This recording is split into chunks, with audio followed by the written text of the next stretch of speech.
بسم اللہ الرحمن الرحیم۔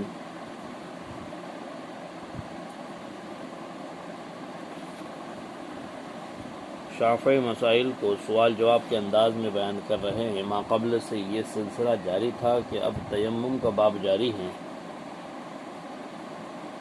اب تیمم کے باب ہی سے متعلق چند شافعی مسائل پر عمل کو موقوف رکھتے ہوئے احناف کے مسائل پر عمل کی ترغیب دے رہے ہیں۔ سب سے پہلے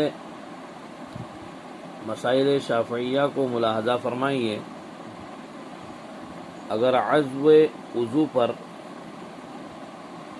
یعنی اعضائے وضو پر پلاسٹر یا پٹی ہو اور نکالنے میں تکلیف کا اندیشہ نہ ہو اور نکال کر دھونا ممکن ہو تو دھونا واجب،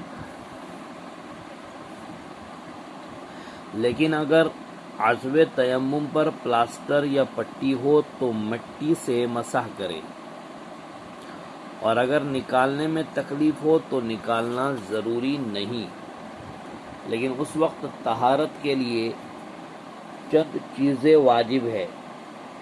نمبر 1، صحیح سالم جگہ کا دھونا۔ نمبر 2، مکمل طور پر پٹی یا پلاسٹر کا پانی سے مسح کرنا۔ نمبر 3، تیمم کرنا اس وجہ سے کہ تیمم بدل ہے عضو علیل کے دھونے کا۔ جس آدمی کو فرض غسل کی حاجت لاحق ہو وہ اصح قول کے مطابق چاہے پہلے غسل کرے اور پھر تیمم کرے، یا پہلے تیمم کرے اور پھر غسل کرے، چونکہ غسل میں ترتیب نہیں ہے۔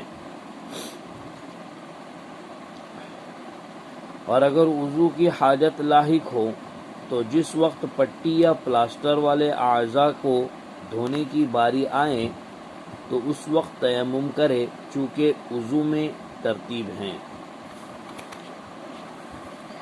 پٹی یا پلاسٹر کے مسح کرنے کا وقت بھی اسی طرح، یعنی جس آدمی کو فرض غسل کی حاجت لاحق ہو وہ چاہے پہلے غسل کرے اور پھر مسح کرے، یا پہلے مسح کرے اور پھر غسل کرے۔ اور اگر وضو کی حاجت لاحق ہو تو پٹی یا پلاسٹر والے اعضاء کو دھونے کے وقت مسح کرے۔ پٹی یا پلاسٹر طہارت پر یعنی باوضو ہونے اور غسل کی حاجت لاحق نہ ہونے کی حالت پر رکھا ہو اور پٹی یا پلاسٹر تیمم کے اعضاء پر نہ ہو تو اس صورت میں پڑی ہوئی نمازوں کی قضا واجب نہیں، لیکن پٹی یا پلاسٹر طہارت پر نہ رکھا ہو تو پھر پڑی ہوئی نمازوں کی قضا واجب ہوگی، کیونکہ طہارت پر رکھنا شرط ہے۔ اور اگر پٹی یا پلاسٹر تیمم کے اعضاء پر ہو تو اگرچہ طہارت پر رکھا ہو نمازوں کی قضا واجب ہوگی، مبدل اور بدل دونوں کا ناقص رہنے کی بنا پر، یعنی عضو کا دھونا مبدل اور تیمم بدل، لہذا دھونے میں پٹی یا پلاسٹر کی وجہ سے جو نقص رہ جاتا ہے تیمم کے ذریعے اس کا بدل کیا جاتا ہے، لیکن جب تیمم ہی کی جگہ پر ہو تو مبدل اور بدل دونوں ناقص رہتے ہیں، اس طرح کہ نہ اس جگہ پانی پہنچا اور نہ مٹی۔ چہرہ، ہاتھ اور پاؤں تینوں اعضاء پر پٹی یا پلاسٹر ہو تو ہر ایک عضو کے عوض تیمم کرنا واجب، لیکن اگر پورے سر پر بھی پٹی یا پلاسٹر ہو تو تمام کی جانب سے ایک تیمم کافی ہوگا۔ شریعت کا مقصد حقیقی انسانی زندگی کی تہذیب و اصلاح ہے، اور اسی کا دوسرا نام قرآن مجید کی زبان میں معروف حکم اور منکر سے روکنا ہے۔ شریعت مطہرہ اس بات کی اجازت نہیں دیتی کہ انسان اپنی خواہشات کا غلام اور بندہ ہوس بن کر رہ جائیں، اور وہ نفس کے ہر تقاضے کے سامنے شرافت و صلاح کی جبین خم کرتا چلا جائے کہ اگر وہ اس راہ پر چلنا شروع کر دے تو اس کے اور اس سے کم تر درجے کے حیوانات کے درمیان کوئی فرق نہیں رہ جاتا۔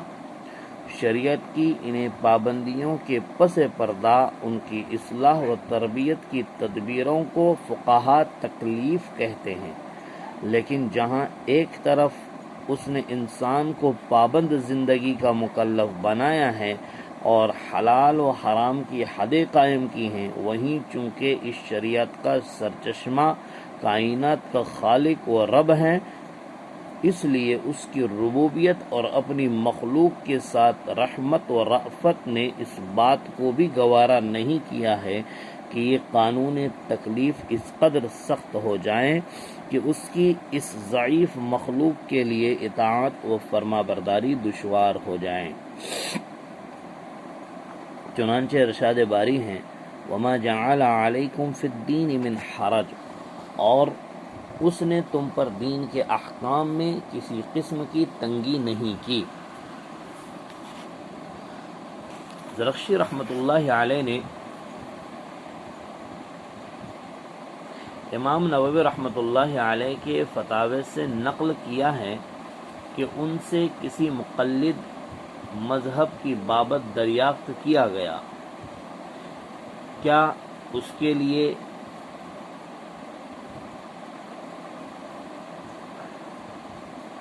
ضرورت اور ضرورت کے مانند کسی چیز کی بنا پر دوسرے مذہب کی رخصت کی تقلید جائز ہے؟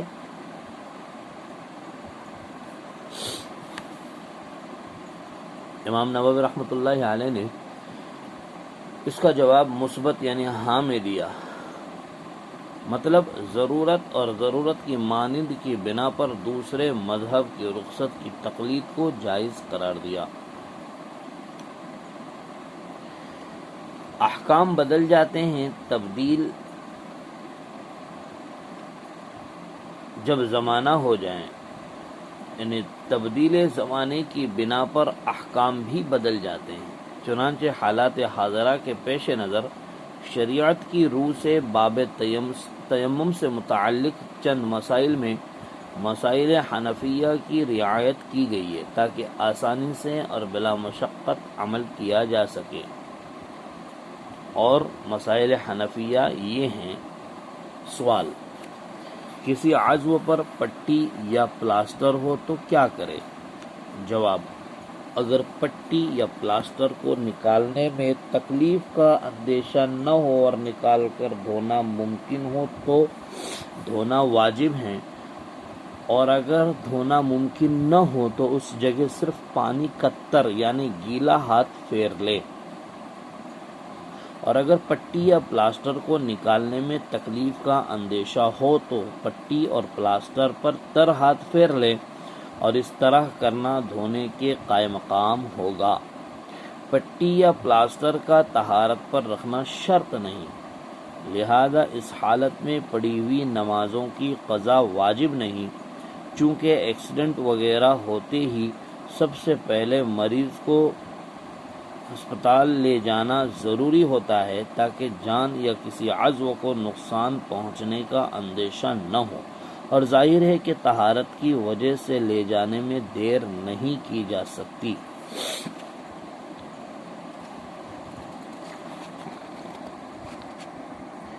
یہ چند وہ مسائل ہیں جس میں احناف کے مسائل پر تیمم کے باب میں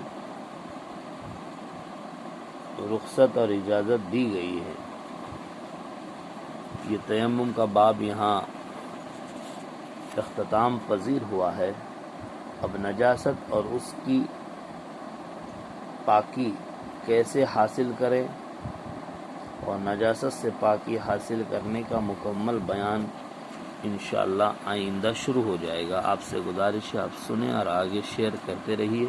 جزاکم اللہ خیر و احسن الجزا فی الدارین۔ السلام علیکم ورحمۃ اللہ وبرکاتہ، وآخر دعوانا الحمد للہ رب العالمین۔